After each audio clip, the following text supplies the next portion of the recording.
नमस्कार सभी दोस्तों, आप देख रहे हो मेरा यूट्यूब चैनल टीच टीएसपी, जहां पर हम जवाहर नवोदय, आरएमएस राष्ट्रीय military school, Eklavya model school और केंद्रीय विद्यालय और देवनारायण विद्यालय जैसे हम आवासीय विद्यालयों की यहाँ पर तैयारी करवाते हैं। आज ये हमारा स्पेशल वीडियो केवल ईएमआरएस एकलव्य मॉडल स्कूल के लिए रहने वाला है, जहां पर हम सभी पेरेंट्स यहाँ पर चिंतित है कि कब हमारा एडमिट कार्ड निकलेगा और कब हमारा एग्जाम होगा।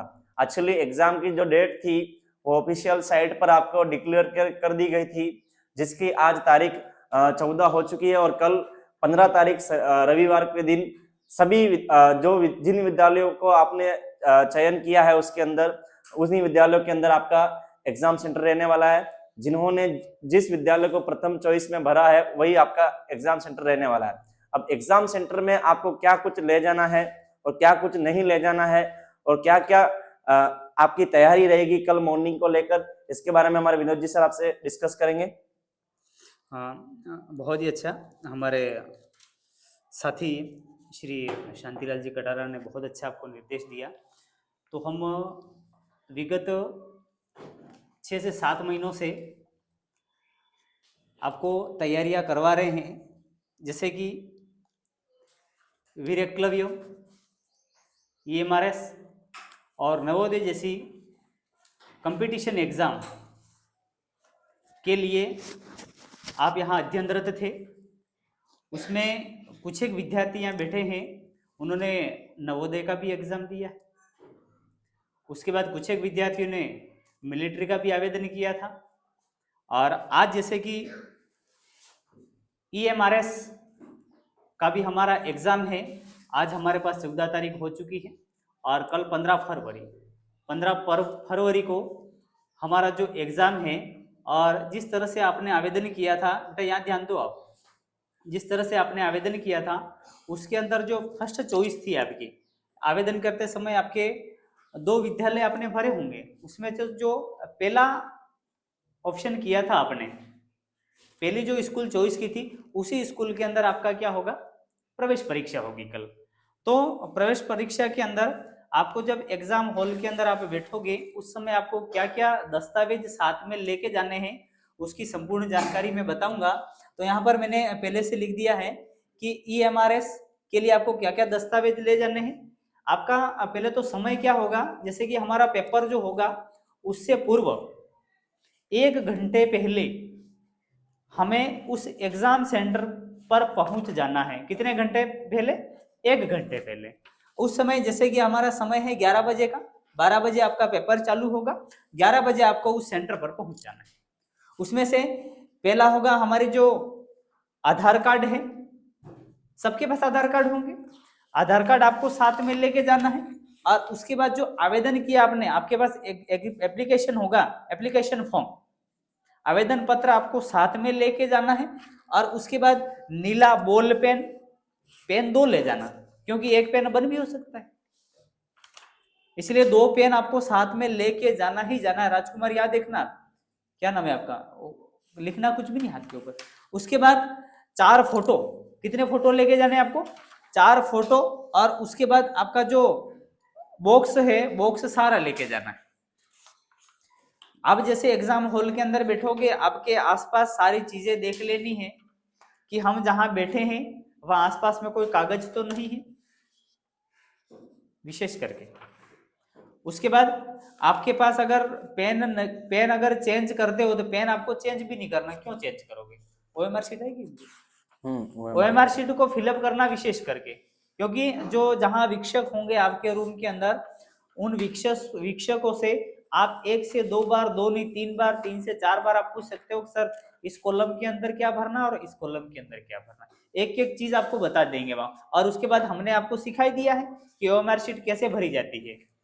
जैसे आपने नवोदय की ओएमआर भर के आए हो, आपके सर बता रहे हैं आपको, देख लेना। जैसे आपने नवोदय की ओएमआर भरी है, उसके अंदर आपने रोल नंबर लिखा है कि नहीं।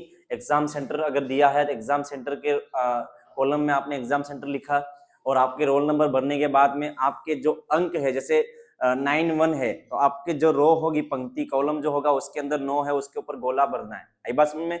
0 है तो 0 की जगह गोला भरना है, 1 है तो 1 की जगह गोला भरना है। इसी प्रकार आपको खंड दिए जाएंगे, उसी खंड में आपके कैपिटल अक्षरों में नाम लिखना है। देखिए जैसे मान लो कोई सिद्धार्थ है, तो सिद्धार्थ अपना नाम लिखने के बाद में सिद्धार्थ पीछे चरपटा लगाता है कि नहीं, तो सिद्धार्थ लिखने के बाद में एक बॉक्स खुला छोड़ देना है, उसके बाद में चरपटा लिखना है। बस समझ में? उसके बाद में याद रखना आपको नीचे जस्ट आपका जो प्रवेश पत्र होगा उसके जस्ट बगल में आपको लिखा होगा परीक्षार्थी के हस्ताक्षर या फिर विद्यार्थी के हस्ताक्षर। वहां पर आपको हस्ताक्षर करने जैसे आप करते हो आए हो नवोदय में, आपने जैसे किया है वैसे न वैसे वहां पे करने हैं। उसके बाद में आपकी बुकलेट नंबर के बारे में पूछा जाएगा, तो बुकलेट नंबर क्या है वो भी लिख देना, आराम से फिल कर देना, कोई दिक्कत नहीं। अगर नहीं समझ में आ रहा है तो आपको आपके जो शिक्षक रहेंगे वहां पे एग्जामिनर के रूप में उनको पूछ लेना है, सर ये इसमें क्या करना है, नहीं समझ में आ रहा है तो इसमें क्या करना है कि नहीं। अगर पूछे आपको एप्लीकेशन आईडी तो यहाँ पे देख लीजिए TAD 2024-27-06-927, ये पूरी की पूरी TAD वाली अपनी आईडी लिखनी पड़ेगी, क्योंकि एडमिट कार्ड तो नहीं है तो अपने जहां तक रोल नंबर यही होगा। आई बात समझ में? एडमिट कार्ड यही है अपना। हाँ, ये यही आपका एडमिट कार्ड रहेगा जो कि आपने आवेदन करते समय ये फॉर्म भरवाया था। आई बात समझ में? अब उसमें आपके जो नाम लिखे हुए वही नाम होंगे और बिल्कुल यही एज इट इज आपका एडमिट कार्ड होगा। इसी को देखकर आपको स्कूल वाले अंदर एंट्री करवाएंगे। आई बात समझ में? अब जल्दबाजी के चक्कर में आप ये मत भूल जाना कि सर ये भूल गया, फोन करोगे कि सर PDF डाल देना, वो डाल देना, ये बड़ी अनुशासन वाली काम हो जाएगा, है कि नहीं। तो देखिए EMRS जो स्कूल होगा बिल्कुल एक अलग होगा। कैसे? वो सिटी में नहीं होगा, पहली चीज तो वो एकांत में रहता है, वो एक अलग प्रकार का विद्यालय होता है जो एकांत में रहता है और वहां पे कोई शोर शराबा नहीं होता है। आई बात समझ में? हो सकता है पास में कोई पहाड़ी क्षेत्र भी हो सकता है, तो वहां पे ई मित्र आपको मिलना बहुत कम, जायज बात नहीं है, नहीं मिल पाएंगे, पहले बोल रहा हूँ। तो आप ये प्रिंट कभी मत भूल जाना। ये प्रिंट आज हम आपको साथ में दे रहे हैं, तो इस प्रिंट को ले जाकर कल जहां पर आप बैग लेके जाओगे तो बैग के अंदर डाल देना, पेन डाल देना, 4 फोटो डाल देना और आधार कार्ड ले लेना, आधार कार्ड भी ले लेना और साथ में जन आधार कार्ड भी ले लेना। क्यों? क्योंकि ये फॉर्म भरते वक्त अपन ने जन आधार उपयोग किया था। आई बात समझ में? उसके साथ में आवेदन पत्र लिया, ठीक है, नीला बॉल पेन ले लेना है, 4 फोटो ले लेना है। 4 देखो, आवश्यकता सिर्फ 2 फोटो की है। आई बात समझ में? परंतु अगर आप 4 फोटो लेके जाओगे तो हो सकता है कोई फोटो गंदा हो गया तो ये फोटो आपका काम आ जाएगा। उसके बाद में आपको पटिया लेके जाना है, जैसा कि आपका पटिया होता है वही पटिया लेके जाना है और साथ में आपका जो ज्यामिति बॉक्स होता है जिसके अंदर प्रकाश, शॉर्पनर, रबर जो कुछ भी होता है वो भी लेके साथ में जाना है, ठीक है। अब EMRS के बारे में और विस्तृत जानकारी विनोद सर बताएंगे, क्योंकि EMRS स्कूल जो है बिल्कुल अपने अनुसूचित जनजाति क्षेत्र के लिए बना हुआ है। अब इसमें आदिवासी बच्चों को केंद्रीय लेवल की पढ़ाई करवाने के लिए बनाया गया। जिस विद्यालय से मैं खुद भी पढ़ के आया हूँ, मेरे एक्सपीरियंस में शेयर कर रहा हूँ आपके सामने, उस विद्यालय में आपको A+ सुविधाएं मिलेगी, आपको खाना भी एकदम व्यवस्थित मिलेगा, आपको हॉस्टल मिलेंगे, आपको हाउस मिलेंगे, हाउस के कपड़े मिलेंगे, हॉस्टल के भी कपड़े अलग मिलेंगे, आपको खाना मिलेगा। मैच में आपकी कई प्रकार की खाने मतलब मान लो आप ब्रेकफास्ट कर रहे हो, फूड खाना है आपको, फल खाना है आपको, सब कुछ वहां पे मिलेगा। बिल्कुल आपके ऊपर कोई रोक नहीं होगी, आपका पेट भरेगा तब जाके आप वो मैच छोड़कर वापस बाहर आओगे। आई बात समझ में? और स्कूल की मैं टाइम शेड्यूल की बात कर देता हूँ। आपको सुबह उठ के चाय के साथ में बिस्किट या फिर दूध के साथ में बिस्किट खाने के बाद में आपको क्लास लगती है, 3 घंटे की क्लास लगती है, फिर उसके बाद में 2 घंटों की लंच हो जाती है। कितने? 2 घंटों की लंच हो जाती है। उस लंच में अपन वापस हॉस्टल में आएंगे, हॉस्टल में आने के बाद में आपको कुछ नाश्ता वास्ता बनाएगा, दोपहरी भोजन, सुबह का भोजन मान लो, है ना। सुबह का भोजन करने के बाद में आपको वापस 3 घंटों की क्लास लेने के लिए वापस आना है। आई बात समझ में? वो 3 घंटों की क्लास लगने के बाद में सीधी आपकी स्पोर्ट्स की क्लास लग जाएगी। मतलब ये स्कूल आपको स्पोर्ट्स के लिए, एजुकेशन के लिए और आपके रहने खाने के लिए एक नंबर सुविधा प्रदान करने वाला है। और मैं बता देता हूं आपको, ये जो आप CBSE नहीं, आप RBSE में पढ़ रहे हो अभी वर्तमान में, जो 5वीं आप बोर्ड दे रहे हो वो RBSE के अंदर दे रहे हो, जहां पर आप हिंदी मीडियम के अंदर हो। और आप जब उसके अंदर प्रवेश लोगे तो आपकी बोर्ड चेंज हो जाएंगे। आप बिल्कुल CBSE बोर्ड में पढ़ोगे, जो केंद्रीय लेवल का बोर्ड होता है उसमें पढ़ोगे। उसमें आपको इंग्लिश मीडियम देखने को मिलेगी और आप इंग्लिश मीडियम में पढ़ोगे और इंग्लिश मीडियम में ही आप 12वीं करोगे। आई बात समझ में? आपने ड्रॉप आउट कर दी थी 4th क्लास में आने के बाद में, इंग्लिश मीडियम छोड़ दी थी, तो आपको 6th क्लास में वापस से इंग्लिश मीडियम मिलेगी। आई बात समझ में? तो इंग्लिश मीडियम में आपको बुक्स, कॉपियां, किताबें, स्कूल बैग सब स्कूल के द्वारा प्रदान की जाएगी। अधिक जानकारी विनोद जी सर से भी ले लीजिए, आप बताएंगे वो भी हमको। देखें सर ने बहुत शानदार आपके सामने प्रस्तुत किया। तो जैसे कि एकलव्य मॉडल रेजिडेंसी स्कूल है, वो हमारे यहाँ ये जैसे कि केंद्र सरकार की दो प्रकार की सरकारें रहती, केंद्र सरकार और राज्य सरकार। केंद्र सरकार केंद्र चलाती है और राज्य सरकार अपने अपने राज्यों के अंदर चलाती है। और तो ये हमारे यहाँ केंद्र सरकार ने 1997 में इस स्कूल की स्थापना की। अब उसके अंदर भी जैसे कि अपने जिले के अंदर जनजातीय आवासीय, जैसे कि एसटी के बच्चे ही उसके अंदर एडमिशन ले सकते हैं। पर जैसे कि उसके अंदर शिक्षा के बारे में कहें तो वहाँ पर अपने यहाँ सभी विद्यार्थी आरबीएससी के अंदर पढ़ते हैं। आरबीएससी भी इंग्लिश मीडियम होता है, एक सीबीएसई भी इंग्लिश मीडियम होता है। तो वहाँ पर आपका पाठ्यक्रम होगा वो सीबीएसई होगा। कौन सा होगा? सीबीएसई इंग्लिश मीडियम ही होगा। और उसमें जैसे कि खाने की सुविधाएं हैं, सारी चीजें आ गई उसके अंदर, खाना पीना रहना सारे। और उसके बाद वहां पर एक आवासीय विद्यालय होता है। वो कौन सा विद्यालय? आवासीय विद्यालय। आपको घर आने की आवश्यकता नहीं है, आपको सारी चीजें वहां अवेलेबल मिल जाएगी। और उसके बाद प्रवेश परीक्षा के लिए खाली 5वीं कक्षा, जो 5वीं कक्षा के अंदर जो विद्यार्थी अध्ययनरत है और 6ठी क्लास के लिए ही आवेदन कर सकता है। अगर इस एग्जाम के अंदर पास होते हो प्रवेश परीक्षा के अंदर, तो ही आपका वहाँ नंबर आएगा। उसके लिए आपने मेहनत की है कड़ी। और उसके बाद उसका सारा खर्चा होता है वो कौन उठाता है? केंद्र सरकार उठाती है। कौन उठाता है? केंद्र सरकार। इसलिए बड़े लग्न के साथ, बड़े मनोयोग के साथ, बड़े तन्मयता के साथ आपको इस एग्जाम को फाइट करना है। आपको जेएनवी क्लासेस आपके भविष्य की उज्जवल शुभकामनाएं और बेस्ट ऑफ लक आपसे। बिल्कुल। अब मैं बता देता हूं आपको इस चांस को कैसे मिस नहीं करना है। क्यों? देखिए, ये जो प्रथम सीटें होगी वो 60 बच्चों के लिए होगी। कितनी? 60 बच्चों के लिए। ठीक है। अगर आपने इस बार अगर इस चांस को अगर आपने एक्सेप्ट नहीं किया, इसमें अगर आपने अच्छा पेपर नहीं दिया, फिर आपको चांस कब मिलेगा? 9th क्लास के अंदर। ठीक है। 9th क्लास के अंदर वो बच्चे एडमिशन ले पाएंगे जिनकी प्रतिभा और अधिक तीव्रता होगी। आई बात समझ में? जैसा कि मैं बता देता हूं, जो 60 बच्चे अभी चयनित होंगे, उसके बाद में उन 60 बच्चों में से कोई 1-2 बच्चे वहां से निकल जाएंगे।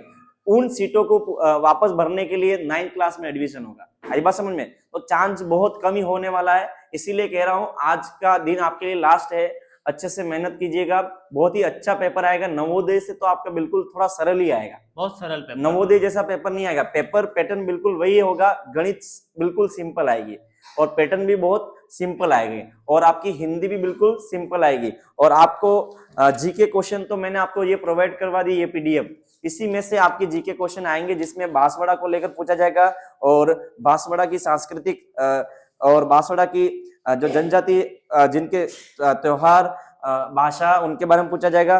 कौन सी नदियां हैं वो पूछा जाएगा। कौन सी राज्य के पास में पड़ता है वो पूछा जाएगा। और थोड़ी बहुत अपने भारत की जीके पूछी जाएगी और साथ ही इसमें ईएमआरएस के कुछ सवाल आपको देखने को मिलेंगे। ऐसा ही बिल्कुल पेपर रहेगा। और इसी के साथ में ये क्लास यहाँ की अपनी यहाँ पर खत्म होती है। साथ ही मैं आपको बता देता हूँ कि आपको कल मॉर्निंग में अपने घर से 10 बजे निकल जाना है। आई बात समझ में? आपका पेपर 12 बजे होगा, परंतु रिपोर्टिंग टाइम जो होगा बिल्कुल 11 बजे ही होगा। आई बात समझ में? रिपोर्टिंग टाइम के दौरान आपको गेट के अंदर प्रवेश लेना है। जैसा कि मैं पिछली बार आपके नवोदय स्कूल के अंदर जो सेंटर आया था अपना मॉडल स्कूल, वही मॉडल स्कूल सेम बिल्डिंग होने वाली है। और वो आपका जो मॉडल स्कूल है वो अलग है और ये एकलव्य मॉडल स्कूल है वो भी अलग है। तो वहां पे आपको एंट्री कैसे मिलेगी? आपको सामने बिल्कुल बड़ा सा गेट होगा। गेट के अंदर एंट्री करने के लिए बिल्कुल लास्ट टाइम आपका 11 बजे तक रहेगा। 10 बजे से एंट्री हो जाएगी, 10 बजे बच्चे आ जाएंगे, 10 बजे से एंट्री स्टार्ट होगी और 11 बजे लास्ट टाइम रहेगा। अगर ऐसा नहीं हो, देखिए सभी पेरेंट्स कोई भी ऐसा नहीं होगा जिन्होंने उन स्कूल को पहले से ही देखा है, तो आप 9 बजे अपने घर से निकल जाइए ताकि आपको स्कूल ढूंढने में मदद हो सके, है कि नहीं? समय रहते आप स्कूल पे पहुंच जाएंगे और पहुंचने के बाद में आप प्रवेश ले लोगे। प्रवेश लेने के बाद में शांत मन से आप अपने जो आपका रूम अलॉट हुआ है उस रूम के अंदर जाकर अपने टेबल के ऊपर बैठ जाना है। टेबल के ऊपर बैठने के बाद में अपने अंदर उस स्कूल को देखते हुए अपने अंदर थोड़ा उत्साह वर्धन करना है। साथ ही पेपर को देखने के बाद में सबसे पहले पेपर में जो आता है वही सबसे पहले करना है आपको, ठीक है। अब देखिए सीरियल यहाँ पे मिस करने की सबसे बड़ी प्रॉब्लम बनेगी, क्योंकि ये एक्सपीरियंस लगभग 3 साल तक OMR की प्रैक्टिस करने पर ही होता है। सो आपको जैसे हिंदी आती है तो हिंदी मान लो 51 क्वेश्चन से लेकर 60 तक है, तो आपको 51 के आगे ही गोला लगाना है। ऐसा नहीं 51 का आंसर ए है और आप 52 के अंदर ए भर रहे हो, आई बात समझ में, तो ये सीरियल पूरा डिसमिस हो जाएगा, ठीक है। तो आप इस बात का ध्यान रखना, आराम से पेपर करना है, कोई इतनी लापरवाही नहीं करनी है। लापरवाही करोगे तो आपके जो बुरे नतीजे आपको ही भुगतने पड़ेंगे, आई बात समझ में। बिल्कुल आराम से क्वेश्चन को आंसर दोगे, देने के बाद में आपको अच्छे से OMR फिल करनी है और 5 मिनट पहले आपको पेपर कर लेना है। पेपर करने के बाद में देख लेना कि मेरे 100 गोले पूरे है कि नहीं है, मेरा ये क्वेश्चन सही है, मैंने इसमें गोले भरे कि नहीं भरे, उसमें भरे कि नहीं भरे। और याद रखना एक क्वेश्चन के अंदर भले गलती हो जाए तो एक ही गोला भरना है, गलती हो जाए तो भी एक ही गोला भरना है, अगर सही हो जाए तो भी एक ही गोला भरना है। अगर 2 गोले भर दिए तो क्या होगा, नंबर कट जाएगा। और ऐसे ही आपने 5 प्रश्न बिगाड़ दिए तो आपकी OMR निरस्त मानी जाएगी, आई बात समझ में। इसी के साथ में ये क्लास यहीं पर समाप्त करते हैं। साथ ही मैं जिन बच्चों का नाम ले रहा हूं वो यहाँ पे आ जाइए और अपना प्रवेश पत्र ले लीजिए विनोद जी सर के द्वारा। चलिए, आकाश कटारा, आकाश कटारा नहीं आया है, चलिए आगे बढ़ो। लक्षिता डोडिया, ये लीजिए, ठीक है, best of luck. Best of luck. Rajkumar Bhagora, Tanmay Ninama, Ankita Maida, Rohit Charpota, Mohit Kharadi, Siddharth Charpota,